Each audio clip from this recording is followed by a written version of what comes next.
So you're looking for a hotel in Paris, but how do you know where to stay? And like any big city, Paris has a lot of neighborhoods and they all have their own vibe. So in this video, we're gonna break down for you the 9 key areas, the way that it feels there, what kind of shopping they have there, places to eat there, what to expect, and what are the attractions that are in that area so that you can choose the right spot for you. And we're going to share with you some surprising differences between each one. Yeah, for sure. There's some huge differences from Montmartre to the Eiffel Tower neighborhood, right? Absolutely. So are you ready to go? I'm ready to go. Let's do it. All right, let's go. So this is the Champs-Élysées neighborhood, and it's basically considered the high end of Paris. The vibe here is luxury, it's classic, and obviously very expensive. You can find hotel in this area between 200 to 600 euro, but it's more of an 800 euro type of hotel rooms here. And obviously you'll have hotel rooms that will start at $1,800 and the more high-end type of luxury hotels. Aside from walking down the Champs-Élysées and do window shopping in the high-end luxury stores, things to see here are obviously the Arc de Triomphe, Place de la Concorde, and there's also a beautiful park right around the corner called Parc Monceau, which could be a great place for a picnic. If you are in the mood for a little bit of adult entertainment, you have the Lido on the Champs-Élysées, which is a Las Vegas type of showgirl dancing. And if you want something a little bit more risque, down Georges V you have the Crazy Horse. It's like the Lido, but just a little bit less clothing. Shopping here is luxury and high-end. Think of designers like Hermès, Louis Vuitton. The famous food spot for the Champs-Élysées is the drugstore, which is a French diner style. Then you have the legendary Fouquet's, which is at the corner of Champs-Élysées and Avenue Georges V. And then down the street, you have Le Relais de l'Entrecôte. If you want a great steak and French fries, that's the place to go. Staying near Champs-Élysées is ideal for people who are accustomed to a certain lifestyle and are ready to pay for it. And if that's not you, but you're still interested, well, stay in another area and then take the metro and ride it in. So the Eiffel Tower area is iconic, it's classic, it's historic. Think Emily in Paris. That's right here in this neighborhood. The vibe here is elegant and touristic.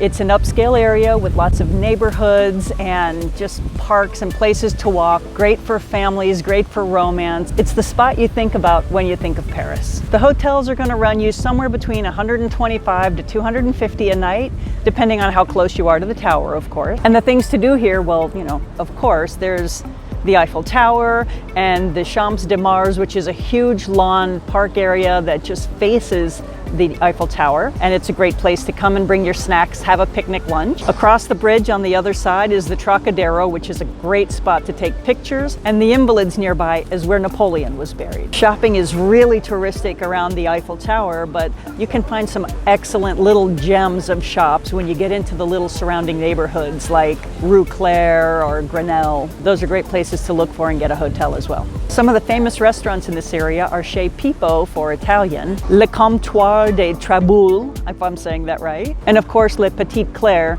in the Rue Claire area. And the Eiffel Tower area is great for people who are looking for romance, among other things, but it's a romantic spot. Now we're here at the Opera, or the Grand Boulevards area, and this is home to some of the most iconic spots in Paris. The vibe is elegant, upscale, glamorous, and expensive.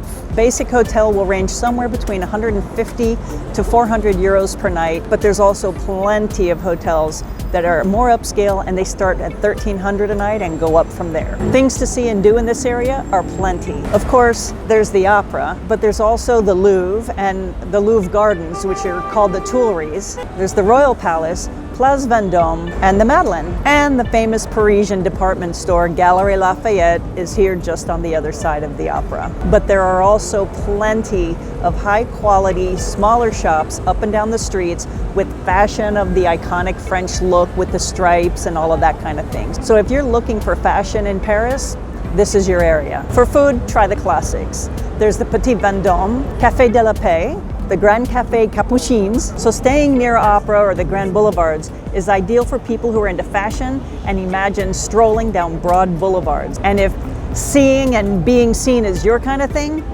this is your kind of place. So here we are in Le Marais neighborhood, and Le Marais neighborhood is a hip, young place that has evolved and reinvented itself over the years. Here you have shops, galleries, museum, jewelers, and food show the influence of its day as the Jewish Quarter. The vibe here is vibrant with an edge. It's hustling and bustling with lots of cafes, shops, and people walking everywhere. It's touristic, but it doesn't feel touristic. It's yuppies, LGBTQ, kosher. Think Greenwich Village or Hell's Kitchen in New York. There are tons of hotels in Le Marais. As a matter of fact, it's a favorite place for a lot of people. So you'll find hotels between 150 euro to 300 euros. Things to see here is the Musée Pompidou, the Hotel de Ville Plaza, the Musée Picasso, Place des Vosges, and of course Notre Dame, which is across the river. Shopping here is charming and eclectic.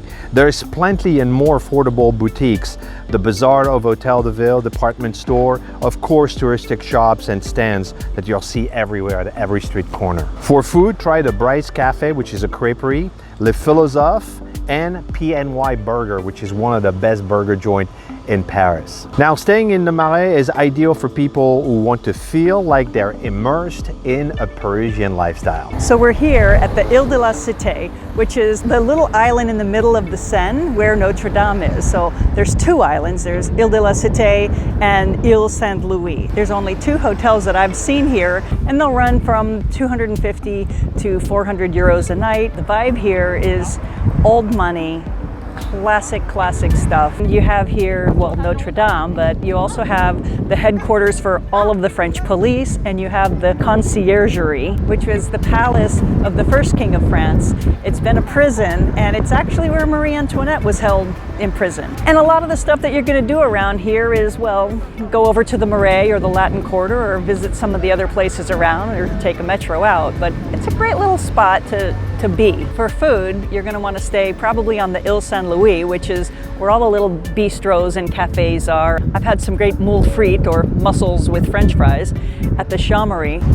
There's a cute little shop where you can buy a sandwich and sit on a little high top outside and have a bite right by Notre Dame called Hooray. And of course, my favorite is a picnic along the Seine. So this is a great vibe for people in the middle of it all. The Latin Quarter is a progressive-minded place. It's home to the Sorbonne, the University of Paris, but it's the kind of artsy-minded place that actually calls you in to relax and enjoy yourself. It brings you to a different kind of a pace. The hotels in this area will run you anywhere from 125 to 250 euros a night, depending on where you are, and they come in all different kinds and styles. You can start your visit to the Latin Quarter with a stroll along the Seine with all the merchants and little kiosk type shops, or down below along the river where you can bring a picnic lunch and have a good time and see the little river boats and look up at Notre Dame. The things to do and see in the Latin Quarter are, well, Notre Dame is just across the bridge in the Ile de la Cité. There's the Pantheon, there's the Jardin de Luxembourg, which for me is kind of like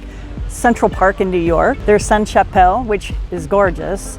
There's the Muséum d'Orsay, and just a little bit south of the Latin Quarter, you'll find the catacombs. Shopping here is a mixed bag. Tons and tons of tourist-y shop. And you can find a lot of little shops that have made in France souvenirs, things for the home, things for the garden, little personal items, so keep your eye open for those. For food, Rue Mouffetard is phenomenal. It is international, it's fresh, it's young, it's vibrant, and I highly recommend that you take the time to go down there just near the Pantheon. There's the famous and iconic Les Deux Magots, and for a more historic flavor, and one of my all-time favorites is Les Jacobins. It's old, it's classic, it's phenomenal, and they have great food. And staying in the Latin Quarter is for anybody who wants to be in the center of it all. This is about as close to the middle of Paris as you can get.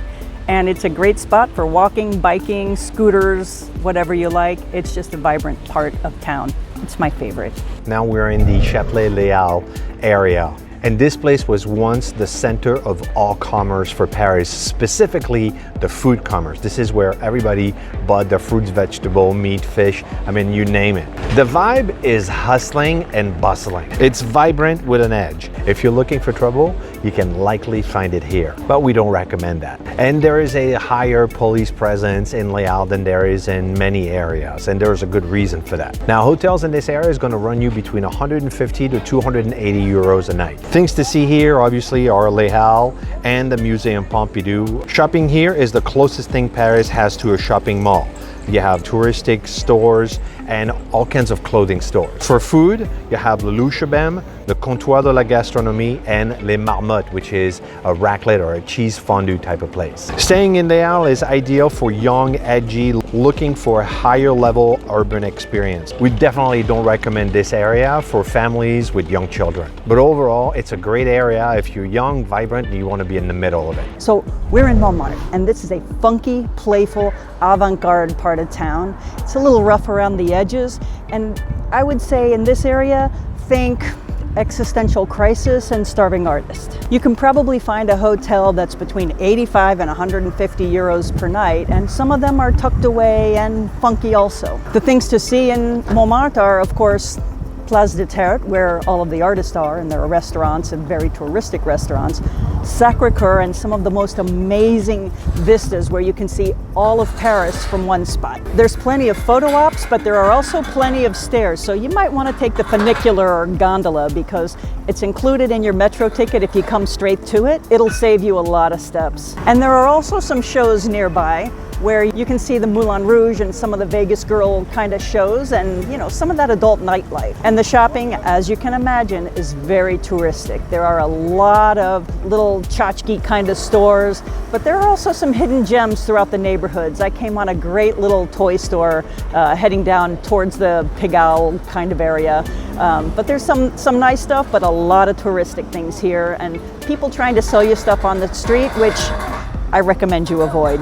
For food, try the Café du Moulin, which is famous from Amélie Poulain, Babalou's for Italian, and Le Poulbeau for French food. But there are also creperies on every street corner that you can find something pretty fabulous and inexpensive. And of course, staying in the Montmartre area is for people who are funky artists and into a little je ne sais quoi.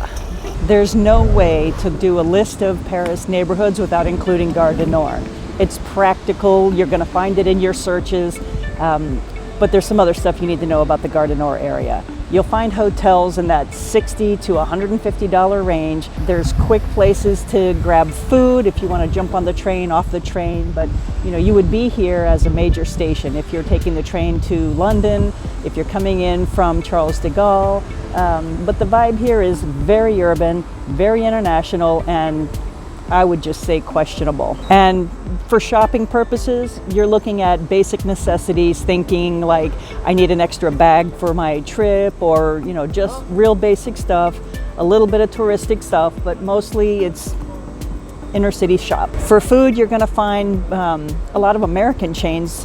Also, there's Burger King, McDonald's, Five Guys, there's a Subway. You're going to find a quick in and out Asian place, some kebabs, a boulangerie with sandwiches. You can get stuff like that, but you can also find the phenomenal, one of our favorite boulangeries is Carton, which is just straight out the door at Gare du Nord. And staying in the Gare du Nord or Gare de l'Est area is for people who are transitioning. If you need to be here ready to go for a morning flight out of Charles de Gaulle and you want to start like ready to jump on the RERB to the airport, this is a great place. If you have an early train, great place. And the last thing I would say is if you have a quick turnaround or a long layover in Paris and you need a place to take a nap, you want to just have a place to crash and go, a clean bathroom and a bed, this may be a good option for you. All right, so that does it for today. Please make sure to subscribe and click the bell so you don't miss a thing. I hope this video was helpful for you to decide which neighborhood is best for you and your stay. And until next time, au revoir.